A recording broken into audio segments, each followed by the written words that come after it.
तो सबसे पहला जनरेशंस की बात करेंगे यहाँ पे, और ये जनरेशंस हमारी टोटल 5 जनरेशंस हैं कंप्यूटर की, और इन जनरेशंस को टेक्नोलॉजी के आधार पर अलग अलग कैटेगराइज किया गया है।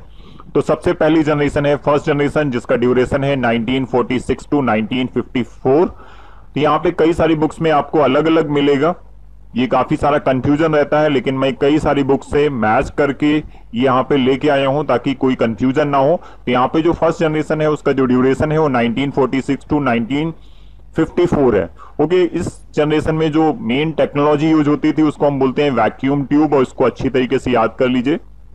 जो हमारी फर्स्ट जनरेशन कंप्यूटर है उसमें जो टेक्नोलॉजी यूज होती थी वैक्यूम ट्यूब यूज होता था। और वैक्यूम ट्यूब का एग्जांपल आप जो 100 वाट का बल्ब होता है उस टाइप का कुछ इसका शेप होता था, उसी टाइप का कुछ वैक्यूम ट्यूब होता था। और इसको हम एक और नाम से भी जानते हैं, वैक्यूम वाल। ओके, तो यहाँ पे कुछ पॉइंट्स में हमने काफी सारी डिटेल्स समराइज कर दी है। तो यहाँ पे देखिए, the first generation of computer use vacuum tube, already हमने बता दिया है। The vacuum tube was developed by, तो यहाँ पे ये काफी इंपॉर्टेंट क्वेश्चन है कि वैक्यूम ट्यूब किसने डेवलप की थी या किसने खोज की थी। तो ली डी फॉरेस्ट एक साइंटिस्ट थे जिन्होंने वैक्यूम ट्यूब को डिजाइन किया था, डेवलप किया था, और किस ईयर में किया था? 1908 में। ओके, तो ये इंपॉर्टेंट है, इससे रिलेटेड कई सारे क्वेश्चंस पूछे जाते हैं। वैक्यूम ट्यूब किसने डिजाइन किया? तो ली डी फॉरेस्ट। किस ईयर में किया था? 1908 में। अगला पॉइंट है स्टोरेज। तो यहाँ पे जो फर्स्ट जनरेशन थी उसमें जो स्टोरेज के लिए हम टेक्नोलॉजी यूज करते थे या जो मेथड यूज करते थे वो था मैग्नेटिक ड्रम या टेप्स यूज होते थे, और यहाँ पे मैग्नेटिक कोर प्राइमरी मेमोरी के लिए यूज होता था, जबकि ये मैग्नेटिक ड्रम्स हमारे सेकेंडरी मेमोरी के लिए यूज होते थे। ओके, इसको भी कई सारे क्वेश्चन इससे पूछे जाते हैं, तो इसको भी कहीं पे अलग से नोट डाउन कर लीजिए। The input of the computer was through punch card. तो जो फर्स्ट जनरेशन के कंप्यूटर्स थे उसमें जो इनपुट दिया जाता था वो पंच कार्ड के थ्रू इनपुट देते थे, या फिर पेपर टेप्स आते थे इनपुट देने के लिए, तो इनका यूज होता था इनपुट देने के लिए। उस टाइम पे कीबोर्ड, माउस या टच स्क्रीन इस टाइप की कोई टेक्नोलॉजी नहीं थी, तो फर्स्ट जनरेशन में हम यूज करते थे पंच कार्ड या पेपर टेप्स इनपुट के लिए। अगला पॉइंट है the output was displayed as printouts. तो यहाँ पे जो आउटपुट था उस टाइम पे मॉनिटर टाइप का कोई भी डिवाइस नहीं था या कोई भी मेथड नहीं था, तो उस टाइम पे जो भी आउटपुट होता था उसको प्रिंट आउट करते थे पंच पेपर पे या पेपर टेप्स पे। ओके, नेक्स्ट है यहाँ पे एग्जांपल ऑफ, कई बार पूछा जाता है कौन कौन से कंप्यूटर्स हैं जो फर्स्ट जनरेशन के थे, या उसमें से कई ऑप्शंस दे देते हैं कि पूछते हैं कि इसमें से कौन सा फर्स्ट जनरेशन का कंप्यूटर है। तो एनियाक, एडीवैक, यूनिवैक, IBM 701, IBM 650, ये कंप्यूटर हमारे फर्स्ट जनरेशन के कंप्यूटर्स थे, और इन सभी कंप्यूटर्स में ये ऊपर की जो भी हमने पॉइंट्स डिस्कस की ये टेक्नोलॉजी यूज हुआ करती थी। अब यहाँ पे फर्स्ट जनरेशन के कुछ ड्रॉबैक्स थे, डिसएडवांटेजेस थे। तो यहाँ पे जो साइज था वो काफी बड़ा साइज था, मींस जैसे 50x50 के रूम में एक पूरा कंप्यूटर सेटअप होता था, तो साइज काफी ज्यादा था, और इसकी वजह से इसकी कॉस्ट बहुत ज्यादा होती थी, और ये बहुत ज्यादा हीट जनरेट करता था, और इसकी जो स्पीड थी बहुत ज्यादा स्लो थी। ओके, ये इसके मेन ड्रॉबैक थे। सबसे ज्यादा जो बड़ा साइज था वो फर्स्ट जनरेशन में था। जैसे जैसे जनरेशन हमारी चेंज होती गई वैसे वैसे जो कंप्यूटर का साइज था वो रिड्यूस होता गया, प्लस उसकी जो स्पीड थी वो धीरे धीरे इंक्रीज होती गई। तो यहाँ पे कई सारे फैक्टर्स हम आगे डिस्कस करने वाले हैं। तो यहाँ पे अभी आप दिमाग में बिठा लीजिए कि साइज बहुत ज्यादा था, कॉस्ट ज्यादा थी, हीट बहुत ज्यादा जनरेट करते थे, मींस हमें एसी वगैरह की जरूरत पड़ती थी इसको कूल करने के लिए, प्लस ये इनकी जो स्पीड थी बहुत स्लो थे। ओके, अब देखते हैं सेकंड जनरेशन। तो सेकंड जनरेशन में जो टेक्नोलॉजी यूज होती थी वो है हमारा ट्रांजिस्टर्स। ट्रांजिस्टर्स यूज होने लगे थे सेकंड जनरेशन में, और ट्रांजिस्टर्स का बेनिफिट ये था कि कई 100 वैक्यूम ट्यूब को जो काम करती थी वो सिंगल एक ट्रांजिस्टर करने लगा। तो इससे क्या हुआ कि जो फर्स्ट जनरेशन में हमारा जो कंप्यूटर का साइज था वो थोड़ा सा रिड्यूस होके सेकंड जनरेशन में उसका साइज थोड़ा सा कम हो गया। तो यहाँ पे फर्स्ट पॉइंट देखते हैं, transistor replace the vacuum tube. तो यहाँ पे ट्रांजिस्टर्स ने वैक्यूम ट्यूब को रिप्लेस कर दिया था, मींस वैक्यूम ट्यूब की जगह पे ट्रांजिस्टर्स यूज होने लगे थे सेकंड जनरेशन में। और ट्रांजिस्टर्स के जो जनक हैं या जिन्होंने डेवलप किया, डिजाइन किया, विलियम शाक्ले इनका नाम है। इन्होंने ट्रांजिस्टर का आविष्कार किया था किस ईयर में? 1947। और इसको याद करने के लिए सबसे अच्छी बात यह है कि हमारा देश भी इसी ईयर में आजाद हुआ था, 1947 में। और ट्रांजिस्टर्स का भी आविष्कार इसी ईयर में हुआ था। किसने किया था? विलियम शाक्ले। ओके, और अब थर्ड पॉइंट हम डिस्कस करेंगे। प्राइमरी मेमोरी में यहाँ पे मैग्नेटिक कोर यूज होते थे, जैसे कि फर्स्ट जनरेशन में जो यूज हुआ करता था वही सेकेंड जनरेशन में भी वही स्टोरेज के लिए यूज करते थे। और यहाँ पे मैग्नेटिक टेप या मैग्नेटिक डिस्क हमारा सेकेंडरी मेमोरी के लिए यूज होता था, और यही सेम टेक्नोलॉजी हमारी फर्स्ट जनरेशन में भी थी। तो यहाँ पे चेंजेस क्या हुए हैं, सिर्फ वैक्यूम ट्यूब की जगह पे ट्रांजिस्टर्स यूज होने लगे।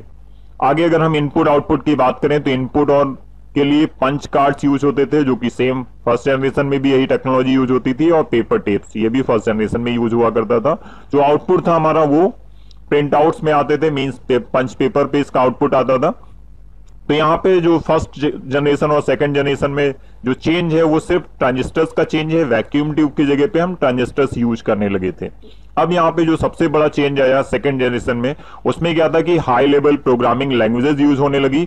मींस फर्स्ट जनरेशन में हमारी जो लैंग्वेज यूज होती थी वो मशीन लैंग्वेज हम यूज करते थे, जबकि सेकंड जनरेशन में हाई लेवल लैंग्वेजेस आ गई। और इसमें कौन कौन सी लैंग्वेज थी जो सेकंड जनरेशन में डिजाइन की गई या डेवलप की गई, तो सबसे पहले लैंग्वेज है फोर्ट्रान, जो कि 1956 में आई, एल्गोल जो कि 1960 में आई, कोबोल जो कि काफी पॉपुलर लैंग्वेज रही 1962 1961 के बीच इसका डेवलपमेंट हुआ या विकास हुआ, और फोर्ट्रान इसमें से सबसे ज्यादा पॉपुलर लैंग्वेज थी सेकेंड जनरेशन की, जिसका आज तक भी यूज होता है। तो यहाँ पे ये कुछ पॉइंट्स थे। हाई लेवल लैंग्वेज हमारी सेकंड जनरेशन से स्टार्ट हुई। यहाँ पे ये पॉइंट नोट करने वाला है, इससे रिलेटेड कोई क्वेश्चन पूछा जा सकता है कि हाई लेवल लैंग्वेज का विकास किस जनरेशन में हुआ, तो ये सेकंड जनरेशन में हुआ। इससे भी एक क्वेश्चन बन सकता है।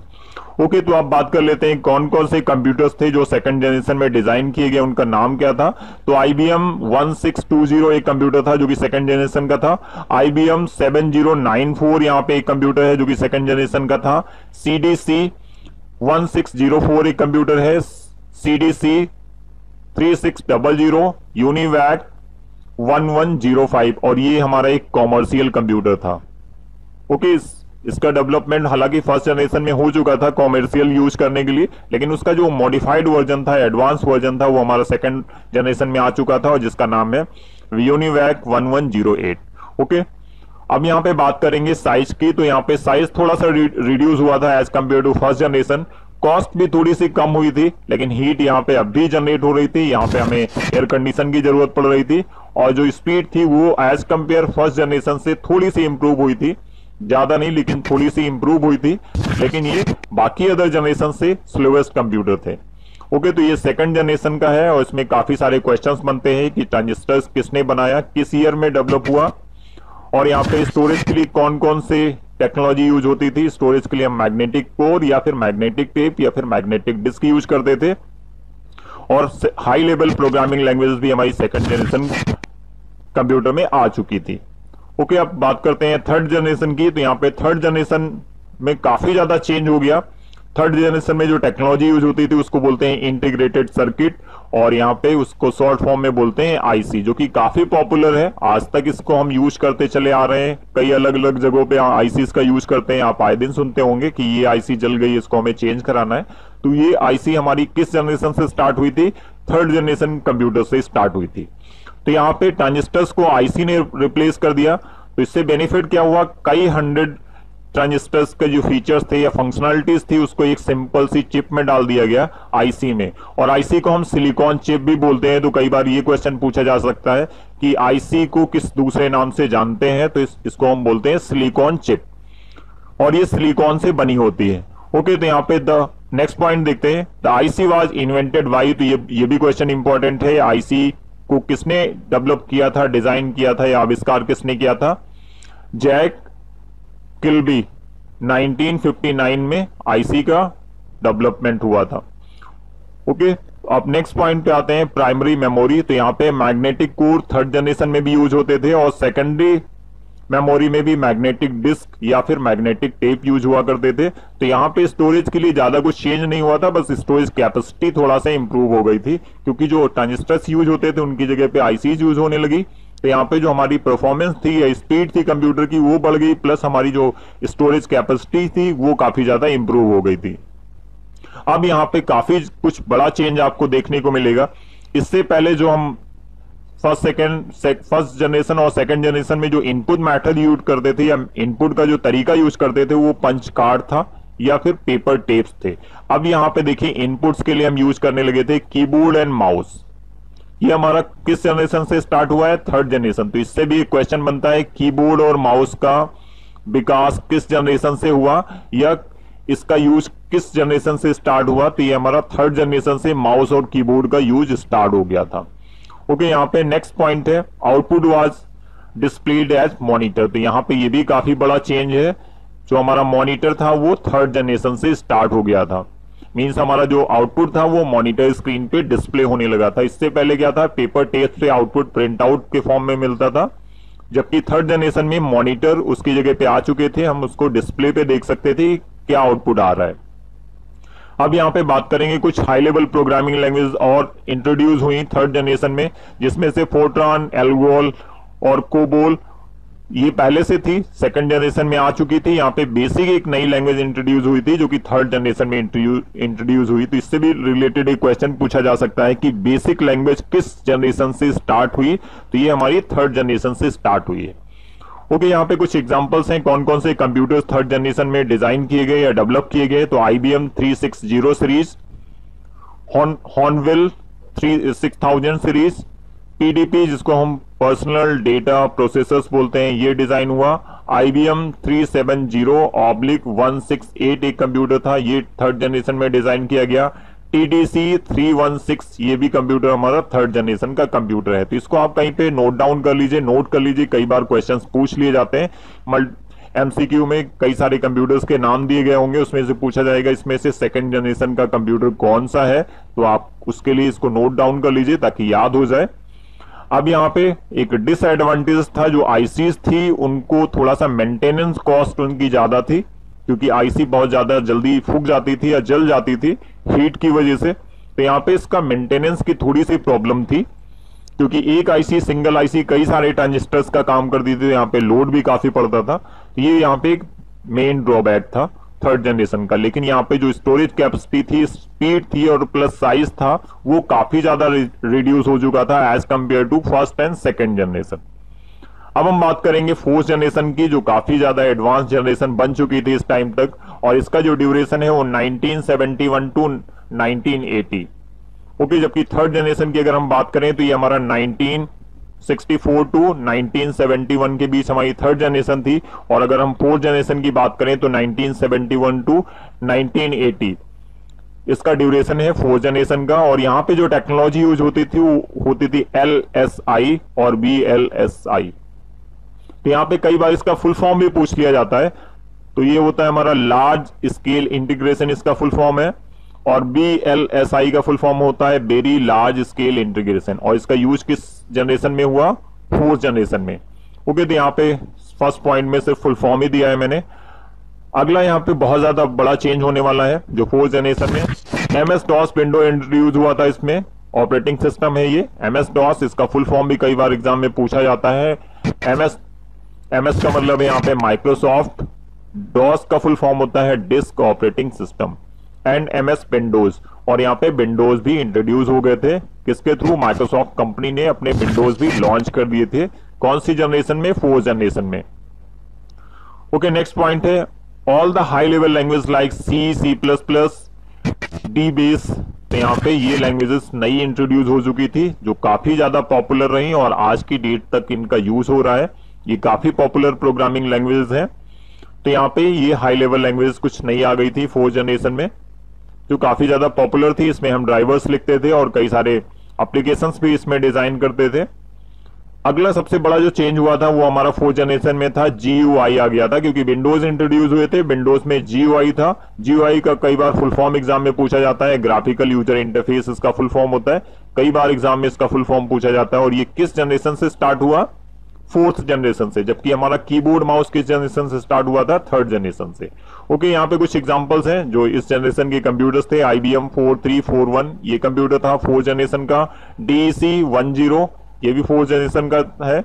स्टार 1000, POP 11 ये हमारे फोर्थ जनरेशन के कंप्यूटर्स थे।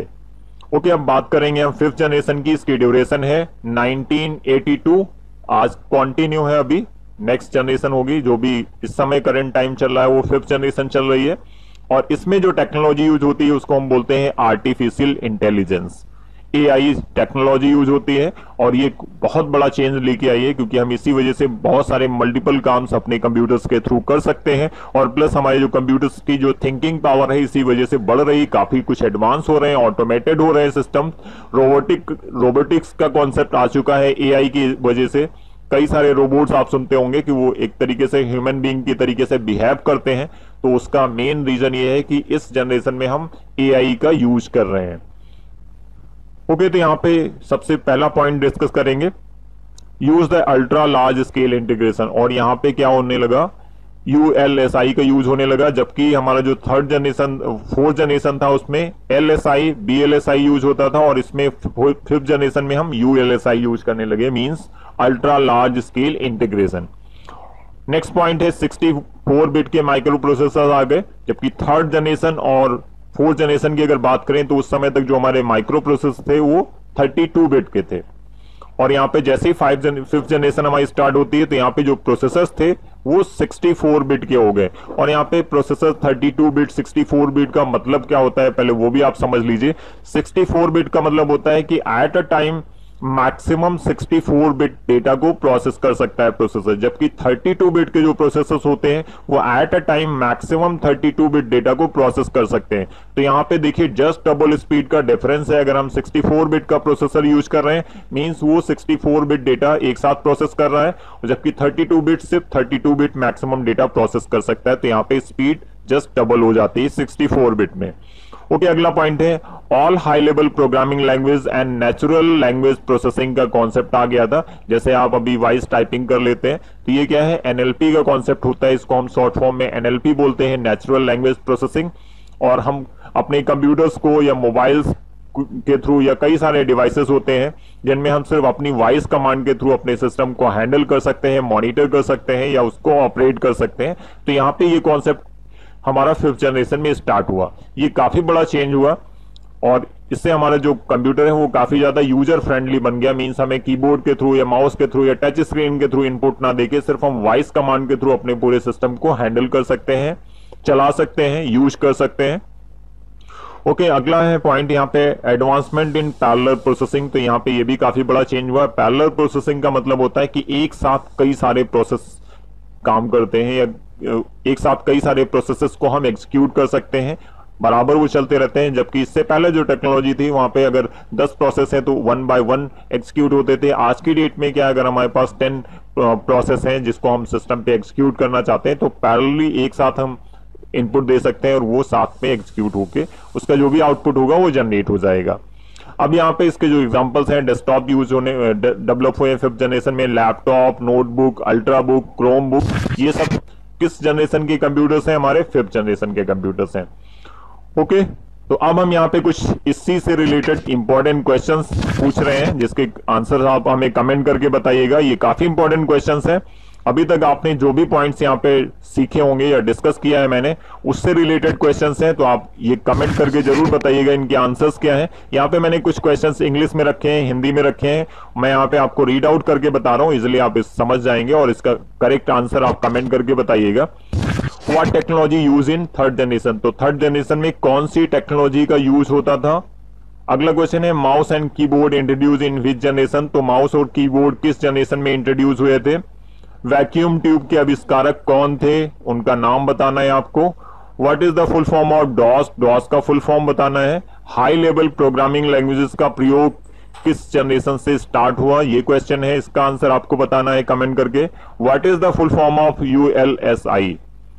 ओके, नेक्स्ट है यूनिवैक 1108 किस जनरेशन का कंप्यूटर है। ये काफी इंपॉर्टेंट क्वेश्चंस है और उम्मीद करते हैं आप सभी लोग इस क्वेश्चंस का आंसर कमेंट करके जरूर बताएंगे। और प्लस ये क्वेश्चंस आप कहीं पे अपनी नोटबुक में नोट डाउन करके रख लीजिए और इनके आंसर्स भी नोट कर लीजिए। अगर आंसर नहीं पता है तो आप हमें व्हाट्सएप पे मैसेज करके इनके आंसर्स पूछ सकते हैं।